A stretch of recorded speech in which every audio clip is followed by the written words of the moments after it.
មកបងប្អូនគ្នាព័ត៌មានទៅតែទទួលបាននៅប្រទេសថៃមុននេះបន្តិចពាក់ព័ន្ធទៅនឹងរដ្ឋមន្ត្រីបាទបរទេសរបស់ថៃបាទបានធ្វើការនិយាយឌឺដងមកកាន់បាទមេដឹកនាំរបស់កម្ពុជាយើងទៀតហើយក្នុងនោះផងដែរយើងធ្វើការអាប់ដេតទៅលើលោកសីហាសាដែលជារដ្ឋមន្ត្រីក្រសួងការបរទេសបានធ្វើការនិយាយឌឺដងឆ្លើយតបទៅកាន់សម្ដេចហ៊ុនម៉ាណែតដោយបញ្ជាក់ថាប្រទេសថៃមិនបានឈ្លានពានទៅកាន់ប្រទេសកម្ពុជានោះទេប្រទេសថៃគ្រាន់តែធ្វើការការពារបាទនៅដែនដីអធិបតេយ្យភាពរបស់ខ្លួនតែប៉ុណ្ណោះបងប្អូនគ្នានេះគឺជាការលើកឡើងពីសំណាក់បាទគេហៅថាបើយើងនិយាយទៅថាក្រសួងការបរទេសមានមុខមាត់ប៉ុណ្ណាណីក៏ប៉ុន្តែការនិយាយស្ដីហ្នឹងបាទมันបានកូនក្មេងផងអញ្ចឹងយើងដឹងថានៅថ្ងៃទី3ខែកុម្ភៈឆ្នាំ2026នេះលោកសេអាសាបាទបានធ្វើការនិយាយពាក់ព័ន្ធទៅនឹងការថ្លែងការណ៍មួយថាយើងគិតថាវាជាការបាទការពារនៅដែនដីអធិបតេយ្យភាពរបស់ប្រទេសថៃវាមិនមែនជាការឈ្លានពានទៅកាន់ប្រទេសនរណាម្នាក់ឡើយចំណែកឯរឿងកម្ពុជានឹងទៅប្តឹងនោះក៏គួរតែពិចារណាថានឹងប្តឹងនៅឯណាចំពោះករណីដែលភាគីកម្ពុជាមានអរិយាប័ត្របែបនេះតើជាការមិនគោរពកិច្ចព្រមព្រៀងដែលមានជាមួយប្រទេសថៃឬក៏យ៉ាងណា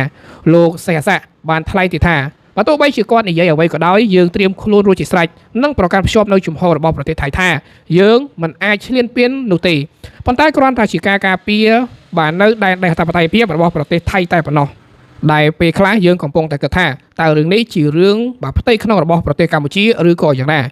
នៅពេលដែលអ្នកកសែតសួរថាតើនេះអាចដោយសារតែលោកហ៊ុនម៉ាណែតបាត់បង់នៅប្រជាប្រិយភាពចំពោះរឿងនេះមែនឬក៏យ៉ាងណាលោកសេសាបានបញ្ជាក់ថាអាចនឹងមានភាពតាក់ទងប៉ុន្តែខាងកម្ពុជាក៏មិនទាន់បានធ្វើអ្វីជាផ្លូវការនៅឡើយនោះទេមកទល់នឹងពេលបច្ចុប្បន្ននេះឬក៏បង្ហាញរឿងនេះបាទនៅលើបណ្ដាញសង្គមដែរចំណុចនេះអេដមីនគិតមួយបងប្អូនទាំងគ្នាបាទថៃកំពុងតែចាក់រុកមកកាន់ប្រជាជនកម្ពុជាសូមបញ្ជាក់ថាបើទោះបីជាថៃចាក់រុកមកកាន់ប្រទេសកម្ពុជានៅក្នុងបែបណាក៏ដោយបាទគ្មានប្រសិទ្ធភាពទេព្រោះអីចំនួនដែលគណៈបកប្រឆាំងឬក៏គណៈបកសំរងស៊ីនៅបងប្អូនទាំងគ្នាដឹងថាប្រជាជនកម្ពុជារបស់យើងត្រូវបានបាទប្រទេសថៃហ្នឹងឯងគឺជាអ្នកនៅពីក្រោយខ្នងផ្ដល់ជាលុយកាក់ឲ្យបាតកម្មផ្ដួលរលំរបបហ៊ុនសែនឬក៏សម្ដេចនាយកហ៊ុនសែនហ្នឹងឯងអញ្ចឹងឯងនិយាយបានថាពួកនេះហើយគឺជាពួកអ្នកនៅក្រោយខ្នងបាទអញ្ចឹងនៅក្នុងការផ្ដួលរលំសម្ដេចគណៈពេលនោះបងប្អូនទាំងគ្នាដឹងថាទីក្រុងភ្នំពេញរបស់យើងត្រូវបានបាទមានភាពរញ៉េរញ៉ៃបាទប្រជាជនធ្វើការតវ៉ាអ្នកខ្លះគប់របស់របរមកកាន់សមត្ថកិច្ចអ្នកខ្លះហួយបាទមានសពគ្រប់អញ្ចឹងគឺថាប្រទេសថៃវាមិនស្រួលជាមួយនឹងយើងទេហើយពួកវានេះក៏មិនសវាយអសាទរដែរនៅពេលដែលឃើញកម្ពុជារបស់យើងកំពុងតែរីកចម្រើនឥឡូវនេះគេបាទយុទ្ធសាស្ត្រគេហៅថាយុទ្ធសាស្ត្រលេងផ្លូវក្នុងគេកំពុងតែចាក់រុកមកកាន់ប្រទេសកម្ពុជារបស់យើងជាពិសេសគឺប្រជាជនកម្ពុជាដើម្បីអីក៏ដើម្បីធ្វើបាតកម្មបង្ហាញការមិនពេញចិត្តឬក៏បង្ហាញនៅការមិនសប្បាយចិត្តជាមួយនឹងមេដឹកនាំរបស់កម្ពុជារបស់យើងហើយគេចង់និយាយថា